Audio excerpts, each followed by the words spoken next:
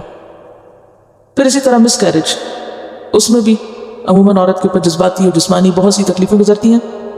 پھر مینوپاز، یعنی جب مینسز بند ہونے کو آتے ہیں۔ تو اس کے بارے میں نیوز ویک انٹرنیشنل میگزین مئی 1992 25 اس کا نمبر ہے، اس میں ایک آرٹیکل چھپا تھا۔ اس میں ایک ڈاکٹر جینیفر نے لکھا کہ عورتوں کو کبھی یہ پتہ ہی نہیں ہوتا کہ ان کا جسم ان کے ساتھ کیا کر رہا ہے۔ بعض کو اچانک شدید گرم لہر کا احساس ہونے لگتا ہے، جو کہتے ہیں اسے کیا بولتے ہیں، ہاٹ فلیشز۔ نیند کبھی نہیں آتی، چڑچڑاپن، موڈ میں اچانک تبدیلی، یادداشت کھونا، سر درد، وزن بڑھنے کی شکایات، یعنی ساری زندگی عورتیں فٹ رہتی ہیں اور اس ایج میں آ کر ایک دم ان کا وزن بڑھنے لگتا ہے اور وہ ادھر ادھر کی ریزن سوچتی ہیں، حالانکہ وہ ان کی عمر کا تقاضا ہوتا ہے۔ آخر میں پھر انہوں نے یہی بات دہرائی کہ عورتیں بے خبر ہوتی ہیں کہ اب ان کا جسم ان کے ساتھ کیا کرنے والا ہے۔ ایک اور آرٹیکل جس میں ڈاکٹر میک ڈربن کہتے ہیں کہ حیض مکمل طور پر ختم ہونے کے پہلے سے 8 سال کے عرصے کو پری مینوپاز کہتے ہیں۔ ان 6 سالوں میں جو علامات عورتیں محسوس کرتی ہیں ان میں یادداشت کا کم ہونا شامل ہے۔ مینوپاز کی عمر عموماً 48 ایئرز سے 52 ایئرز تک ہوتی ہے، یعنی عموماً مختلف ملکوں میں مختلف بھی ایج ہو سکتی ہے۔ پھر مردوں اور عورتوں کے رویوں میں بھی فرق ہوتا ہے، ایٹیٹیوڈ بھی فرق ہوتا ہے۔ Sex differences in mental health, یہ ایک رسالے کا نام ہے۔ اس کے مطابق سروے سے یہ بات پتہ چلی کہ مرد اور عورتیں ذہنی دباؤ میں بالکل مختلف رد عمل ظاہر کرتی ہیں۔ جو باتیں عورتوں کو اپسٹ کرتی ہیں تحقیق کے مطابق وہ مردوں کو اس حد تک اپسٹ نہیں کرتی۔ 1974 کی ایک تحقیق کے مطابق 116 لڑکے لڑکیوں پہ ایک تجربہ ہوا جن کی عمر 16 سال تھی۔ اس میں 18 قسم کے رد عمل محسوس کیے گئے، ان میں ہتھیلیوں میں پسینہ، دل کی دھڑکن کا تیز ہونا وغیرہ شامل تھا۔ چنانچہ عورتوں کی مخصوص ذہنی، جسمانی اور نفسیاتی بناوٹ اور کیفیات کے مد نظر ان کے خالق نے ان کے لیے کئی آسانیاں پیدا کی ہیں، اور ان آسانیوں میں ایک آسانی کیا ہے کہ گواہی کے وقت ان کو تنہا نہ چھوڑا جائے، ان کو مدد فراہم کی جائے، سپورٹ دی جائے، مورل سپورٹ۔ لیکن عورتیں اس پر ناراض ہو گئیں اور بلیم کرنے لگیں کہ پھر عورتوں پہ روزے بھی آدھے ہونے چاہیے، نمازیں بھی 2.5 ہونی چاہیے، جو ایک بھی نہ پڑھتے ہوں ان کو 2.5 کی کیا پریشانی ہے، وہ 5 ہو یا 2.5 ہو۔ بات یہ ہے کہ ہم سب اگر اللہ کے اس نظام کو سمجھ جائیں تو ہماری بہت سی مشکلات نہ رہیں۔ لیکن انسان ایک طرف اللہ کے دین کو نہیں سمجھتا اور دوسری طرف دنیا کا علم نہیں ہوتا تو ٹھوکریں کھاتا رہتا ہے اور دنیا میں بھی اپنے لیے پریشانیاں مول لیتا ہے۔ تو سب سے پہلی بات یہ کہ بطور ایک مومن عورت کے ہمارا اس پر ایمان ہونا چاہیے کہ اللہ نے اگر ہمارے لیے یہ حکم رکھا ہے تو پھر اسی میں ہی خیر ہے، اس میں سچائی۔ دوسری بات یہ کہ آپ سوچ رہے ہیں کہ اتنی پریشانی عورت پہ اور بعض اوقات اس کو بھی ایکسپلائٹ کیا جاتا ہے، عورت ہونا ہی ایک جرم ہے، ہم عورت نہ ہوتے تو اچھا تھا۔ اس طرح کی باتیں بھی بہت سننے میں آئی، یہ بھی غلط ہے۔ اللہ نے چنا ہمیں عورت بننے کے لیے، ہم سے ایک خاص کام لیا، ماں کے درجے میں 3 گنا باپ سے زیادہ درجہ دیا ہے۔ ایک شخص آیا، اسے پوچھا سب سے زیادہ میرے حسن سلوک کا مستحق کون ہے؟ اور میں امک، پھر امک، پھر امک، اور ماں کے قدموں میں جنت رکھی، ماں کی نافرمانی حرام کی گئی۔ یہ سب کس وجہ سے کہ ماں تکلیف زیادہ اٹھاتی ہے۔ اگر ہمارا معاشرہ سمجھتا نہیں، نہ ماں کو حق دیتا ہے نہ عورت کو اس کا حق دیتا ہے، تو پھر یہ ہمارے معاشرے کا قصور ہے، دین کا نہیں ہے۔ عورت رائٹ برین سے سوچتی ہے اور مرد برین کے لیفٹ حصے سے، تو سوچنے کا اسی لیے پوائنٹ آف ویو فرق ہوتا ہے۔ اسی لیے اللہ تعالیٰ نے قرآن پاک میں مردوں کو کیا حکم دیا ہے؟ یا ایھا الذین آمنوا ان من ازواجکم و اولادکم عدو لکم، کہ تمہاری بیویوں اور بچوں میں سے تمہارے دشمن ہو سکتے ہیں۔ یعنی اس حد تک تم دیکھو گے کہ تمہارے خلاف ہیں کہ جیسے دشمن کو خلاف ہو، لیکن اس کا حل کیا ہے؟ فاعفوا واصفحوا واغفروا، معاف کر دو، درگزر کر دو، جانے دو، فإن اللہ غفور رحیم، تو اللہ بھی غفور رحیم۔ کیونکہ جب ان کنڈیشن سے عورت گزرتی ہے تو اس میں پھر مرد کو بھی بہت صبر اور حوصلے کی ضرورت ہوتی ہے۔ اللہ تعالیٰ نے ہر ایک کو، یعنی ماں کو یا عورت کو یا مرد کو یا باپ کو الگ الگ کاموں کے لیے پیدا کیا۔ اب عورت کو اللہ تعالیٰ نے جس کام کے لیے پیدا کیا وہ اس کے لیے بہت فٹ ہے، اور اسی کے لیے اس کو جسم کی خاص ساخت دی اور اس کو سارا یہ سب دیا۔ اور اگر کوئی بھی شخص اس فطرت کے نظام کو تبدیل کرنا چاہتا ہے کہ عورت سے یہ کام چھڑا کے کوئی اور لینا چاہتا ہے، تو وہ ایک طرح سے اللہ کی تخلیق کے ساتھ ناانصافی کر رہا ہے۔ بالکل ایسے ہی کہ جیسے اگر کسی فیکٹری میں کوئی مزدور اس مشین سے جو ایک خاص کام کے لیے بنائی گئی ہو اسے کوئی اور کام لینے لگے تو کیا کرے گا؟ اس مشین کے ساتھ بھی جاتی ہوگی اور اس کو بھی نکال باہر کیا جائے گا، قبول نہیں کیا جائے گا۔ مثلا اگر آپ برتن دھونے کی مشین میں کپڑے ڈال دیں یا کپڑوں کی مشین میں برتن ڈال دیں، اچھا سا کراکری کا سیٹ ڈش واشر کی بچھائے کس میں، واشنگ مشین میں ڈال دیں، تو باہر کیا نکلے گا؟ یعنی اللہ تعالیٰ نے انسانوں کو تخلیق کیا، اور پھر تخلیق کا کام عورت سے بھی، کتنا بڑا مقام ہے عورت کے لیے. ایک بک پڑھنے کا اتفاق ہوا تھا، it's about woman between Islam and western society. تو اس کے اندر بتایا ہوا تھا کہ کیسے جب سے عورتوں کو فورس کیا گیا ہے انٹو دا ورک فورس کہ آئیں باہر، گھر سے باہر آ کر کام کریں، تو کتنے برے افیکٹس ہوئے ہیں اس کے، not only on the woman but also on the society. اس کے بارے میں ایک بتایا ہوا تھا کہ جیسے پہلے جو ہے عورتوں کو میٹرنٹی لیو نہیں دی جاتی تھی. تو یہ شروع کیسے ہوا تھا، ایک عورت کام کرتی تھی، she was working some where, اور اس طرح شی ہیڈ ٹو ٹیک لیو، اور اس نے کہا تھا کہ میری جو جاب ہے وہ کسی اور کو نہیں دی جائے، مگر کمپنی نے کسی اور کو ہائر کر لیا، کیونکہ اگر وہ کسی اور کو ہائر نہیں کرتے تو کمپنی کو نقصان ہوتا. تو کیا ہوا کہ جب عورت واپس آئی تو اس کو جاب نہیں ملا، اور عورت جو ہے یہ کورٹ میں کیس لے گئی کہ it's not fair with me. تو اس کے بعد سے یہ لا پاس کیا گیا کہ کسی بھی عورت کو اگر میٹرنٹی لیو لینی ہے تو اس کو پے کیا جائے گا. مگر اس کے بعد سے دیکھا گیا کہ کمپنیز کو اوور آل اتنا لاس ہو رہا ہے اکنامکلی، فائنینشلی، کہ وہ لونز لے کر میٹرنٹی لیو پہ جو عورتیں جاتی ہیں ان کو پیمنٹ کرتے ہیں. تو اس طرح سے پورے نظام میں ایک طرح سے خلل آ رہا ہے. اور اس سے یہ بھی پتہ چلتا ہے کہ اگر ایک عورت کا کام نہیں ہے یہ، تو پھر اگر اس کو جب فورس کیا جائے گا، جیسے ابھی ہم نے پڑھا کہ عورتوں کے پریگننسی کے بعد کتنی زیادہ چینجز آتے ہیں، جب ایک دم سے وہ جب کام میں جاتی ہے تو وہ کام میں صحیح سے اٹینشن نہیں پے کر سکتی، اور اس طرح سے پورے کے پورے بزنسز میں لاس ہوتا ہے، صرف اس لیے کہ ایک عورت کو فورس کیا جا رہا ہے کہ she should come and she should work. اور یہ جب 20th سینچری کے شروع میں جب عورتوں کو انکریج کیا کرتے ہیں کہ آپ لوگ گھر بار کو چھوڑیں اور آ کے کام کریں، تو اس وقت ایسی عورتوں کو تھرڈ جینڈر کہا جاتا ہے، کہ یہ نہ تو مرد ہیں نہ ہی عورتیں ہیں، دیر سم ادر جینڈر، مطلب کہ دیر کمپلیٹلی ان ایکسیپٹیبل. اور اس کے بعد سلولی اینڈ گریجولی عورتوں نے اس طرح سے اپنا پوزیشن لیا، مگر اس کے باوجود دیکھا گیا ہے کہ نہ ہی تو سوسائٹی اسٹیبل ہوئی ہے، نہ ہی تو اکانومی اسٹیبل ہوئی ہے، مگر اس کے بجائے اور زیادہ سفر کر رہی ہیں. کیونکہ جب عورت گھر سے باہر نکل کے دوسرے کام شروع کرتی ہے تو اس کی جو نسوانیت ہے اس پر بھی اثر ہوتا ہے نا. اب نہ صرف یہ کہ ماؤں کو بلکہ باپوں کو بھی ساتھ میٹرنٹی لیو دی جا رہی ہے تاکہ وہ بچوں کو لک آفٹر کریں، کیونکہ ڈراسٹیکلی وہ ڈراپ ہو گیا ہے نا ان کا جو لیول ہے جو پیدائش کا بھی. انشاءاللہ سورۃ النساء آئے گی تو پھر وہاں مزید ڈیٹیلز یعنی عورت اور مرد کے رولز کے اوپر بات ہوگی. وَلَا يَأْبَ الشُّهَدَاءُ، اور گواہ انکار نہ کریں، اذا ما دعوا، جب وہ بلائے جائیں. آپ کو یاد ہوگا کہ یہ سارے احکامات جن کا سلسلہ دوسرے پارے سے شروع ہوا، ان میں پہلا حکم کیا تھا؟ وَكَذَلِكَ جَعَلْنَاكُمْ أُمَّةً وَسَطًا، تمہیں ہم نے امت وسط بنایا. کیوں بنایا؟ لِتَكُونُوا، تاکہ تم ہو جاؤ، کیا ہو جاؤ؟ شہداء، گواہ ہو جاؤ. کس کے؟ علی الناس، لوگوں پر. تو اس سے کیا پتہ چلتا ہے کہ امت مسلمہ کا تو ہر شخص گواہ ہے، حق کا گواہ ہے، اللہ کے دین کا گواہ ہے. تو اس کے لیے کیا جائز نہیں کہ گواہی چھپائے؟ کس کی؟ حق کی. ہر مسلمان کے ذمہ حق کی گواہی، اور اگر وہ اس گواہی کو چھپاتا ہے تو وہ گناہگار ہے. تو جس کے ذمہ خدا کے دین کی گواہی ہے اس کو کیسے یہ زیب دیتا ہے کہ وہ کسی بھی معاملے میں حق کی گواہی کو چھپائے؟ ٹھیک ہے. وَلَا يَأْبَ الشُّهَدَاءُ، شہداء انکار نہ کریں، گواہی کے موقع پر گواہی دینے سے انکار نہ کریں. یعنی انسانی معاملات میں بھی ان کے پاس جو گواہی ہو اسے ظاہر کریں. اصل میں اللہ تعالیٰ نے انسان کے اندر جو ضمیر رکھا ہے وہ تقاضا کرتا ہے انسان سے کہ کہیں بھی جھگڑا ہو رہا ہے یا مشکل ہے یا کوئی معاملہ ہے اور اس کے پاس اگر حق کا علم موجود ہے تو وہ اس معاملے میں صرف بت بن کے نہ بیٹھا رہے بلکہ کیا کرے؟ حق بیان کرے، اور خصوصاً جب اس سے پوچھا جائے. کیونکہ یہاں پر یہ نہیں کہا کہ خود ہی اٹھ کے بولنا شروع کر دو. کیا کہا؟ کیا شرط ہے؟ اذا ما دعوا، جب وہ بلائے جائیں اس وقت. اور اگر ان کو نہ بلایا جائے تو پھر کیا کرے؟ اگر نہ بلائے جائیں تو ضروری نہیں ہے کہ پھر وہ گواہی دیں کہ ہم ایک دفعہ گواہ بنے تھے تو اب کدھر ہے بات، ہم گواہی دینا چاہتے ہیں. کیونکہ قرآن میں لکھا ہے کہ گواہوں کو انکار نہیں کریں. نہیں، جب بلائے جائیں تو پھر انکار نہیں کریں. حدیث میں آتا ہے سب سے بہترین گواہ وہ ہے جو گواہی طلب کرنے سے پہلے از خود گواہی کے لیے پیش ہو جائے. یعنی جب اس کو بلایا جائے تو وہ فوراً حاضر ہو جائے. صحیح مسلم کی روایت ہے. اور ایک اور روایت میں آتا ہے بدترین گواہ کے بارے میں کہ وہ بلا طلب گواہی دینا شروع کر دیں. یعنی انہیں بلایا نہ جائے اور وہ بے وجہ گواہی دینے لگے.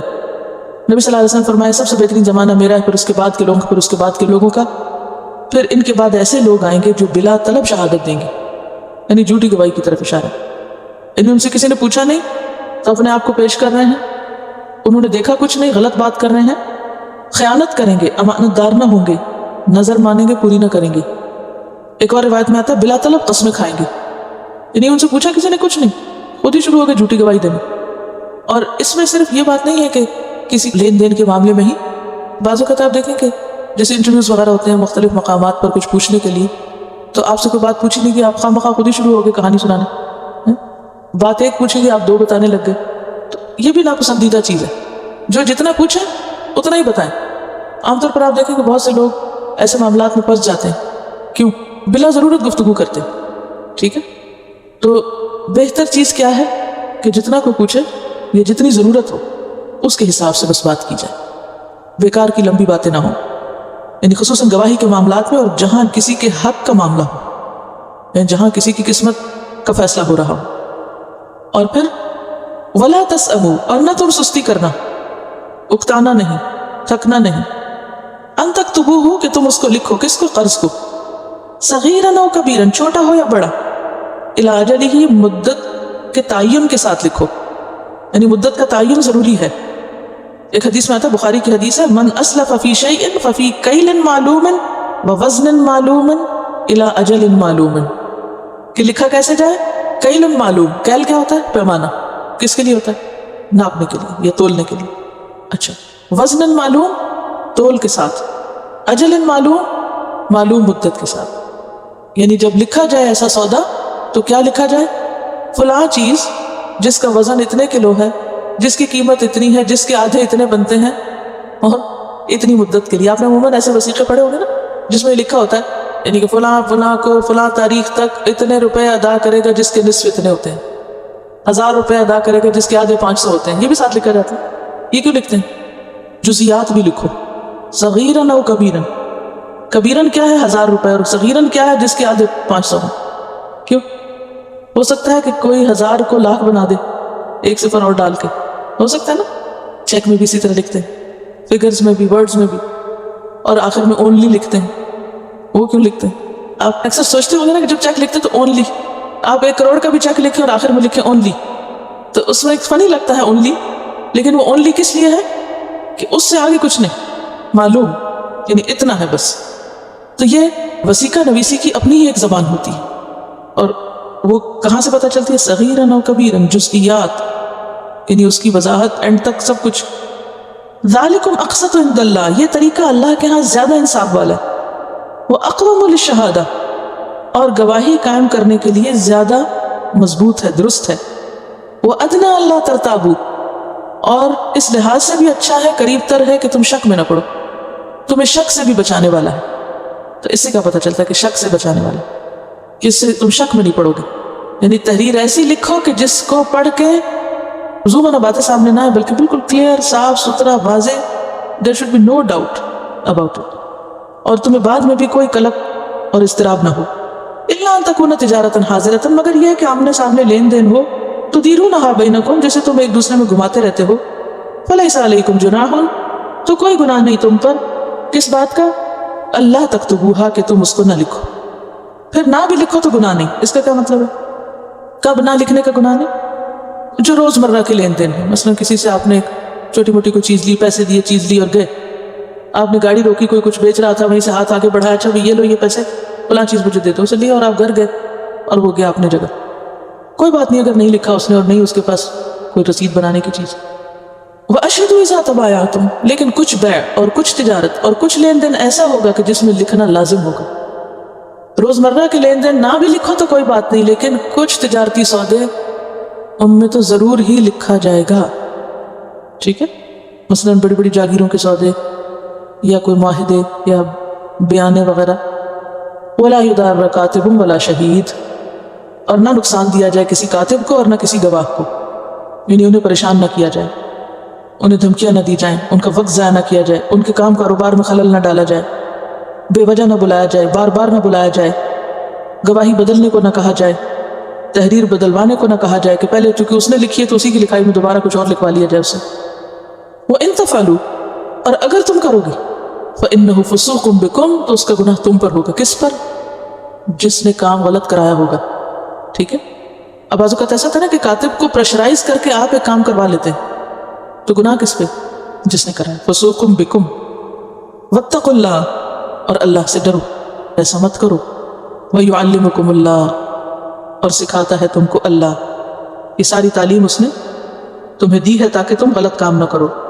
یہ جو آیت ہے نا واتقوا اللہ ویعلمکم اللہ، اس کو آپ اگر دیکھیں تو واتقوا اللہ کے بعد چھوٹی سی توئے لکھی ہوئی ہیں، اور ویعلمکم اللہ کے بعد تو یہ جو طا ہوتی ہے یہ وقف کی علامت بھی ہوتی ہے، یعنی یہاں روکیں. تو اگر ہم اس کو یہاں روکیں گے تو پھر معنی کیا ہوگا واتقوا اللہ، یعنی پیچھے کے ساتھ لگ جائے گا کہ معاملات طے کرنے میں آپس میں اللہ سے ڈرو، یعنی اللہ سے ڈر کے معاملات طے کرو. اور پھر ویعلمکم اللہ الگ بات ہوگی کہ اللہ تم کو تعلیم دیتا ہے، یہ سارے معاملات اللہ نے تم کو سکھائے ہیں طے کرنا. اور اگر ہم واتقوا اللہ ویعلمکم اللہ کو اکٹھا پڑھیں تو پھر کیا معنی ہوگا؟ اگر تم چاہتے ہو کہ اللہ تم کو علم دے تو اس کا راز کس میں ہے؟ اللہ کے تقوی میں، کہ جو اللہ سے تقوی کرے گا اللہ اس کو سکھا دے گا. ٹھیک ہے. واللہ بکل شیء علیم، اور اللہ ہر چیز کو جاننے والا ہے.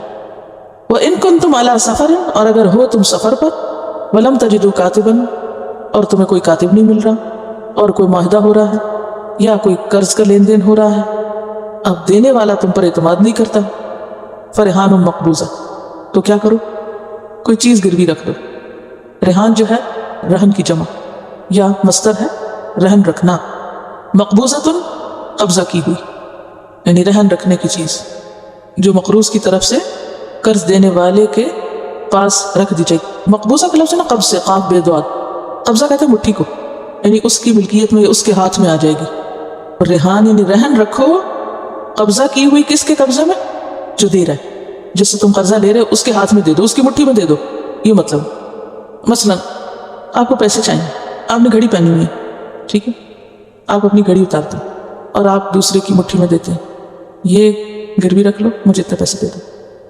اب گھڑی آپ کی کس کے قبضے میں چلے گی؟ جس سے آپ نے پیسے لیے. تو ریحان مقبوضۃ، مقبوضہ کس کے پاس ہے؟ کون قبضہ کرے آپ؟ یعنی آپ کے ہاتھ سے اتر گئی گھڑی، کس کے پاس چلی گئی؟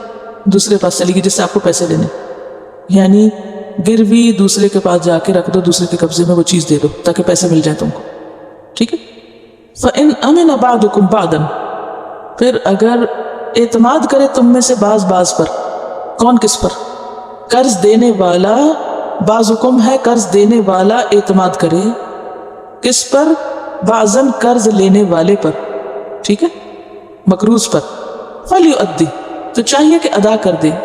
الذی، وہ شخص، الذی کے نیچے لکھ لیجئے مقروض، مقروض کو چاہیے کہ ادا کر دے. اؤتمنہ، جو امین بنایا گیا تھا، امانتہ، اس کی امانت کو، یعنی جس کے پاس اس نے امانت رکھی تھی پھر وہ امانت لوٹا دے. وَلْيَتَّقِ اللَّهَ رَبَّهُ، اور چاہیے کہ ڈرے اللہ سے جو اس کا رب ہے. وَلَا تَكْتُمُوا الشَّهَادَةَ، اور گواہی نہ چھپاؤ، کیونکہ گواہی چھپانا کبیرہ گناہ. وَمَن يَكْتُمْهَا، اور جو اسے چھپائے گا فَإِنَّهُ آثِمٌ قَلْبُهُ، تو اس کا دل گناہگار ہوگا. ابھی میں اس کی مزید وضاحت کروں گی. وَاللَّهُ بِمَا تَعْمَلُونَ عَلِيمٌ، اور اللہ ساتھ اس کے جو تم عمل کر رہے ہو سب جانتا ہے، خوب جانتا ہے. اب یہاں پر آپ دیکھیے کہ رہن کا مطالبہ 4 صورتوں میں ہوتا ہے. ٹھیک ہے. رہن کیا ہے؟ گروی رکھی ہوئی چیز جس کے بدلے آپ قرضہ لیتے ہیں. ٹھیک ہے. ایک بات تو یہ ہے سفر میں. ایک دوسری صورت حضر میں. حضر ہوتا ہے گھر میں ہو آپ اور کاتب نہ ملے، نہ سفر میں کاتب ہے نہ گھر میں کاتب ہے، لکھنے والا کوئی نہیں. اب اس کو ذرا سا ریلیکس ہو کے سنیے. آپ کو قرضہ لینا ہے کسی سے، وہ آپ کی بہن ہے، بھائی ہے، آپ جا کے لے لیں، لکھ لیں، لکھ کے آپس میں کہ بھائی یاد رہے، لکھ لیتے ہیں. اچھا میں نے سائن کر دیا، تم بھی کر دو، آپس کی تحریر بنا لیں. کوئی بہت بڑا قانونی مسئلہ نہیں، گھر کی بات ہے. ٹھیک ہے. آپ کو آتا لکھنا یا اس کو آتا، دونوں میں سے کوئی لکھ لے. ایک صورت یہ ہے کہ بہن بھائیوں کا معاملہ نہیں ہے کہ بڑے پیمانے پہ بڑا سودا ہو رہا ہے، قانونی وسیقہ نویس سے بندہ لکھوائے پراپر طریقے سے ڈاکیومنٹیشن میں. اب ایک ایسی جگہ ہے کہ جہاں کوئی لکھنے والا ہی نہیں مل رہا. اب کیا ہے؟ اعتماد نہیں ہے دینے والے کو کس پر؟ جو لے رہا ہے، کہ کہیں یہ لے کے بھاگنا چاہے گھر میں ہو چاہے سفر میں، دونوں صورتوں میں. اگر لکھنے والا کوئی نہیں ہے، لکھی ہوئی بات نہیں، تو پھر وہ کہتا ہے اچھا میں دے تو دوں گا مگر کوئی ضمانت رکھو. تو رہن کیا ہے؟ ضمانت. اچھا بھئی یہ میری گھڑی تم لے لو، مجھے 1000 روپیہ دے دو.